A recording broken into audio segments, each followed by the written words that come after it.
at the University of Freiburg in Freiburg, West Germany, with Professor F.A. Hayek, the author of many famous books and undoubtedly one of the world's greatest living economists. In fact, many of us in the free market movement or hard money movement would say that Professor Hayek is definitely the world's greatest living economist. It's a particular pleasure for me to be here doing the interview personally because Professor Hayek had a great influence on my early understanding of the free market system and how it works, and my reading of his work since then have heavily influenced my understanding of free market economics, etc. So it's a pleasure to be here, and I'd like to ask you, Professor, my first question. I wonder if since our audience is mainly interested, or at least very greatly interested in the theory of money and how it affects their investments, etc. I wonder if we could talk for a minute about how money evolved without the help of governments, and in present times it seems very much the hindrance of money from government interference. Carl Menger talked about the evolution of money as a sort of a natural phenomenon. How did money come about, and what's happened today to mess up things so much? See, the great trouble is the money wasn't allowed to develop further. After 200 or 300 years of coins, all governments put their hands and stopped any further developments. They were not allowed to experiment on it. Money hasn't been improved. Money has rather become worse in the course of time, because unlike, you refer to Menger, and it's quite true that Menger, and before him Hume and Mandeville, made law, language, money, the three paradigms of spontaneously grown institutions. Now, fortunately, law and language have been allowed to develop. Money has originated in the original form, but as soon as it was there in its most primitive form, it was frozen. Government said it must not develop any further. And what we have had since in development were matters of government inventions, mostly wrong, mostly abuses of money. And I have come to the position of asking, has monetary policy ever done any good? I don't think it has. I think it has done only harm. And that's why I am now pleading for what I've called denationalization of money. Not in this book.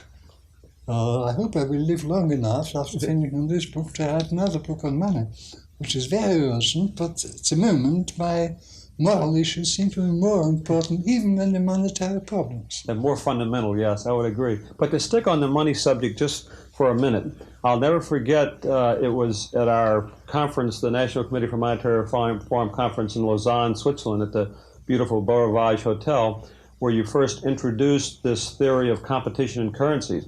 In an excellent speech that was very well received and since has been printed into a pamphlet form and then a miniature, then a small book.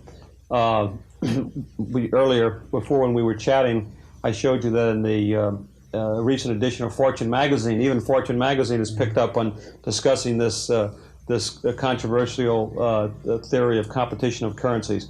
Let me ask you, how do you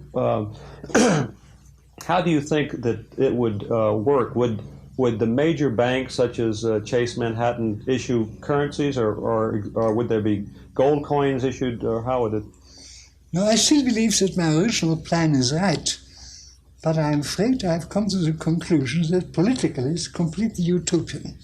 Governments will never allow, and even bankers do not understand the idea, because bankers have all grown up in a system in which they are so completely dependent on central banks, government institutions, as lenders of last resort, that after many experiments, there's hardly a banker who will understand even what I am arguing. So I will now be revealing half a secret. I am devising a roundabout way. After all, in the modern world, hand-to-hand money, coins and paper is no longer the most important. Credits and credit cards are substitutes. While the governments can stop people from issuing money, they can hardly stop them from opening accounts in something, unless they introduce a complete system of exchange control. Except that I said before, I do not expect that any bank will understand it. But there are other people who are suitable for it. Sure. My hope is now that one of the big dealers in raw materials will prepare to open accounts which he will redeem in so much of current monies as are necessary to buy this list of raw materials. Only in the form of accounts, right, which he pays out in whatever currencies are really needed, or in any currency enough to buy this list of raw materials, which will make his unit, call it the solid, the standard unit without ever being used in circulation. People will very soon begin to keep their accounts in solids, the only thing which is trustworthy. It's also a thing where many people can compete. Most of them will probably choose the same list. If one of the big men has started this, right, others will imitate it. So I think we can forget about existing money and existing banks, and we gradually open a system of accounts which will displace money. That's a fascinating concept. Maybe the unit one day will be known as the Hayek.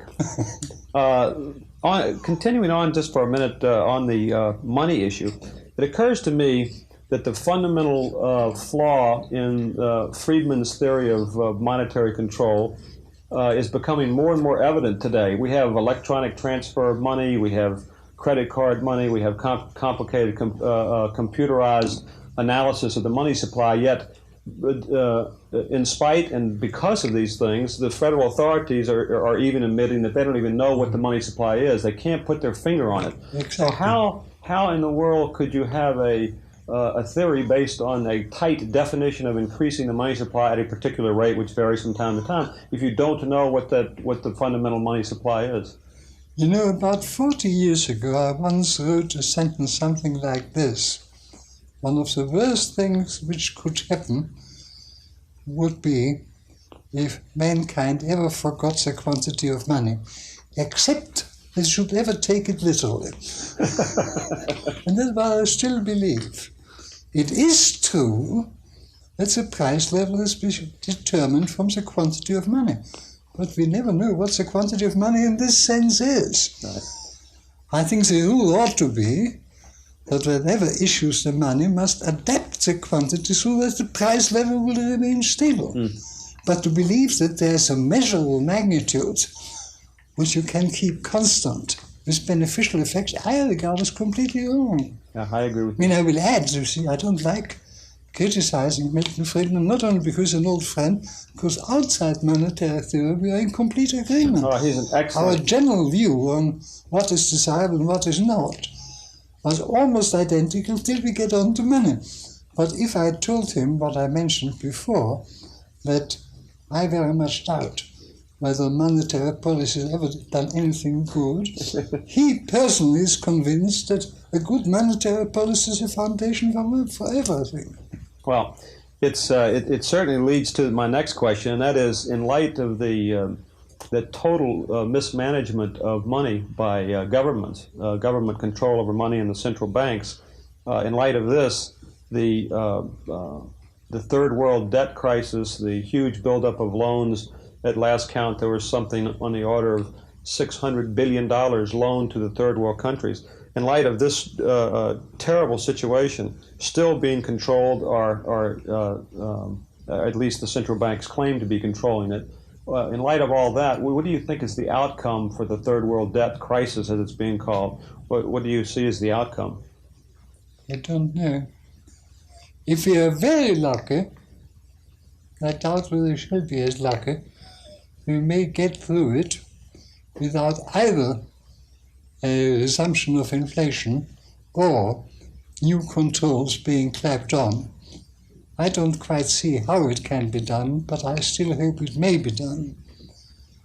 But The only good thing I hope to see is that people are becoming somewhat aware that the present monetary system is not really satisfactory, that we will have to consider very fundamental reform. I don't think anybody is yet going far enough. I much sympathize with the people who would like to return to the gold standard. I wish it were possible. I'm personally convinced it cannot be done for two reasons. A, the gold standard presupposes certain dogmatic beliefs which cannot be rationally justified. And our present generation is not prepared to readopt beliefs which were old traditions and have been discredited. But even more serious, I believe that any attempt to return to gold would lead to such fluctuations in the value of gold that for that reason it would break down. So although I much sympathize with the gold standard people, I don't believe that is a possible way. I think in the long run, only my much more radical proposal, how we get over the transition period, I don't know. It's certainly a difficult question. It seems to me that your solution, or some type of solution that gets money back to a stable valuation so people can trust money is absolutely fundamental to the survival of a free Western civilization. And what's discouraging is that, as you say, the likelihood of adapting your very, very radical proposal is probably only very, very slight, at least at this time. And then on the other side, the idea of returning to any sort of gold standard, I agree with you, doesn't seem to be politically feasible. And if we continue in the present situation with these massive budget deficits and continuation of inflation, it seems to me that the only outlook seems to be for a continuation of the status quo, ups and downs, but basically long-term currency depreciation. Which if I may interrupt you a moment, I hesitate to speak about it because it involves another frightfully important problem which I have been much interested in, which I haven't studied. So the question of the supposed necessary help to the underdeveloped countries. Now, I believe some such help ought to be brought, but I have argued 40 years ago that it ought to be taken not in the form of government-to-government help, but in the form of private investment. Governments only coming in the form of guaranteeing free repayment of capital and returns of such investments. That I argued curiously enough, not with regard to the undeveloped countries, but with regard to the post-war help of the United States to Europe. I think the same principle ought to apply to the underdeveloped countries. I don't think governments ought to give a penny to other governments. They can help private enterprise by guaranteeing against political risks, which essentially involves the problem of retransfer of returns and capital. There we could exercise a very considerable pressure, because it would stop giving such guarantee to any country who has failed beforehand. Right. And that seems to be the root of the problem, because it looks like most of these third world countries, even the larger countries with a sizable economic base and a huge amount of natural resources like Brazil, will really find it impossible to repay these debts, at least in the short term. Well, no, one more thing.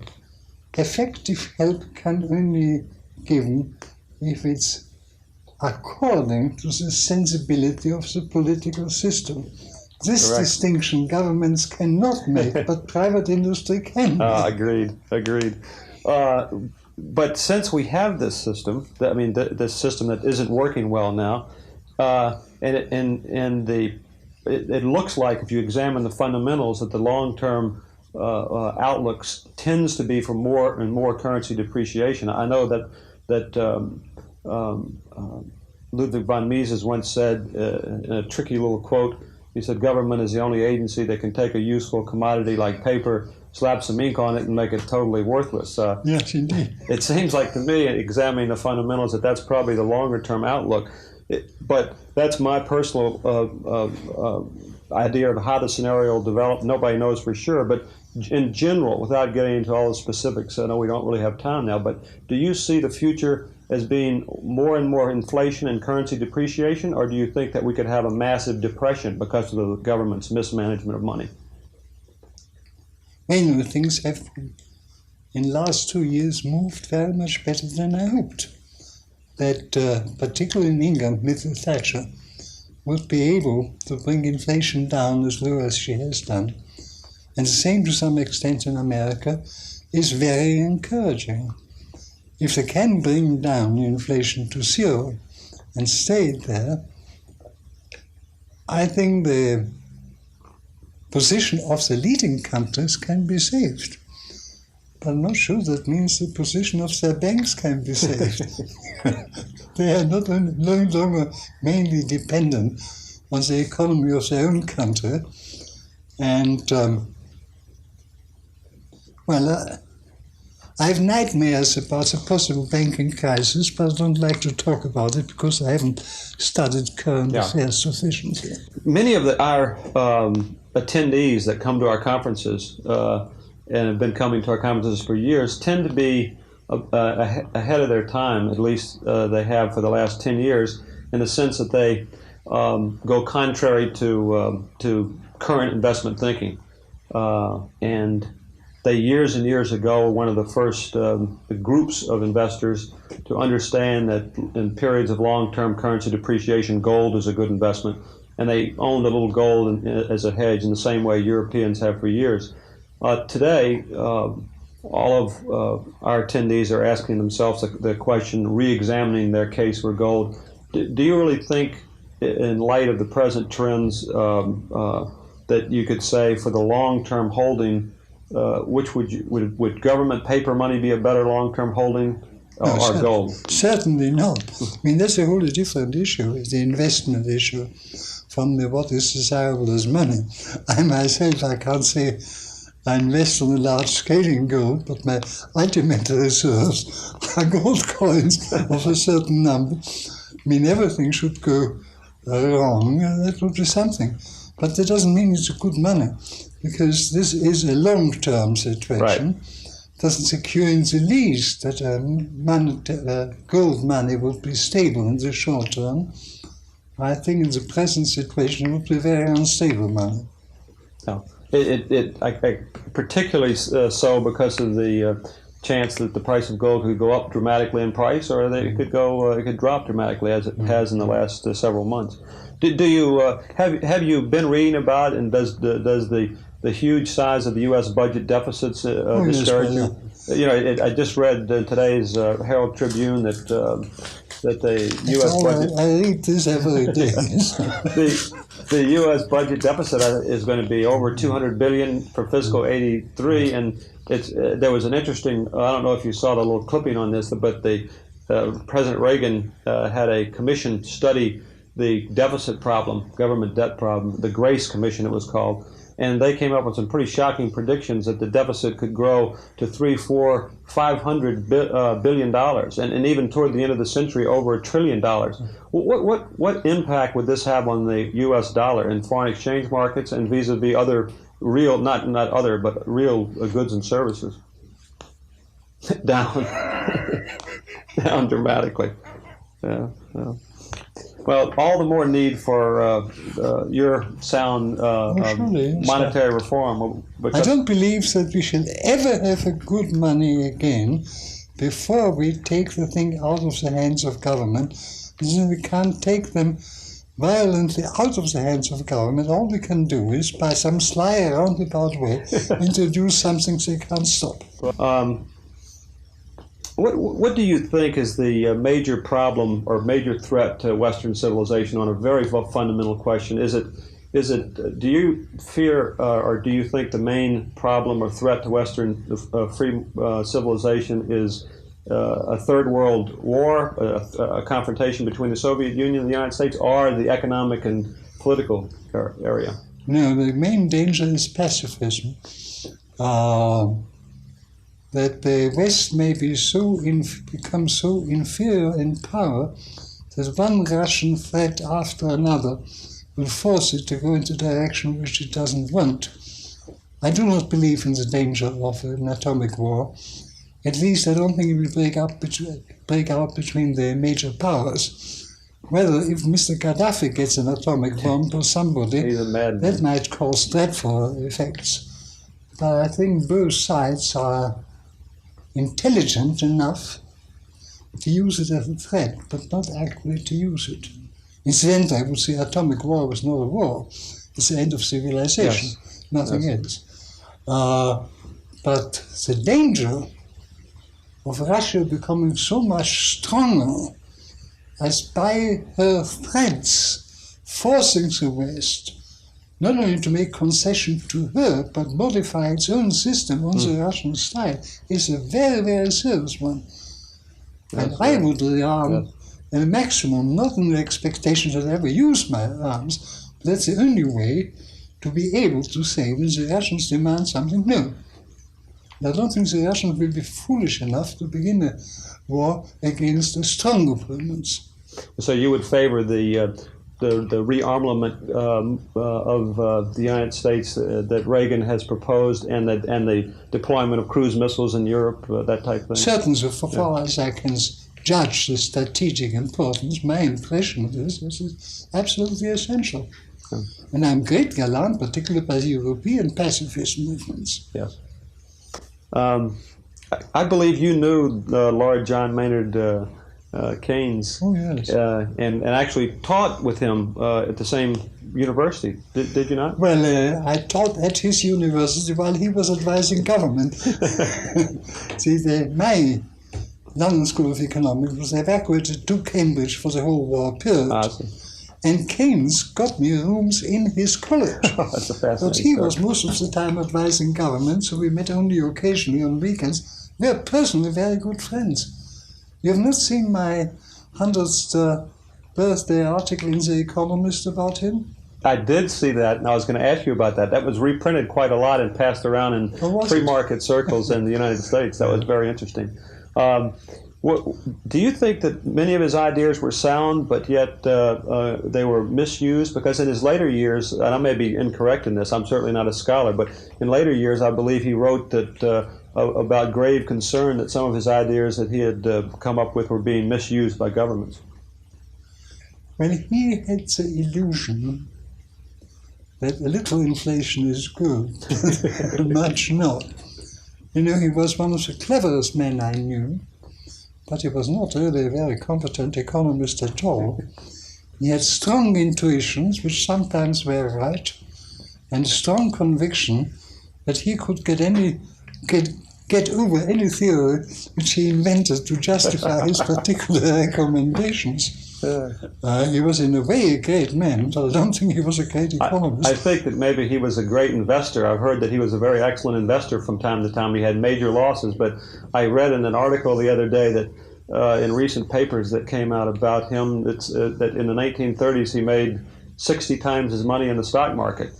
Well, I have to qualify it slightly, and I can quote him literally. He confessed to me, when I speculated in currency, I went broke.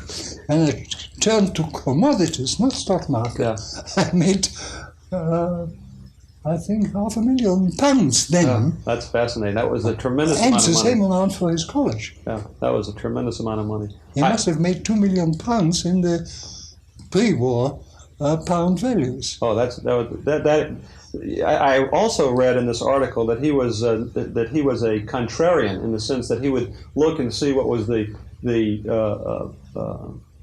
predominant opinion of all the establishment investment advisors and bankers, and then go do the exact opposite. But I didn't know this story, but it sounds very much like him. Professor Hayek, thank you. It's been a pleasure and an honor to be here at the university for this interview. I'd like to say to our audience today that Professor Hayek has had his famous book, The Road to Serfdom, translated into 15 languages. And the latest one, believe it or not, and here it is right here, it's been translated into, of all things, Russian. So all we need to do is find a way to get several million of these into the Soviet Union, and I think we'd be a lot better off. But I think that is fascinating, and I think it's a real commentary on the importance of Professor Hayek's ideas to the future of Western civilization. Without a true understanding of freedom and how important non-intervention is, and without a thorough understanding of Hayek's concept of spontaneous order as opposed to today's system where mankind seems destined to repeat the mistakes of the past and try to inflict an artificial socialist order on mankind. If that type of policies continue, then we are in for some very, very bleak times indeed. But as we mentioned today in the interview, there's some very encouraging signs, and I would ask everybody here today to give serious consideration to donating some money each year, some of your profits in your business or your investments each year, to the spread of Professor Hayek's ideas and other free market economist ideas at the various institutes in the United States and abroad. Thank you.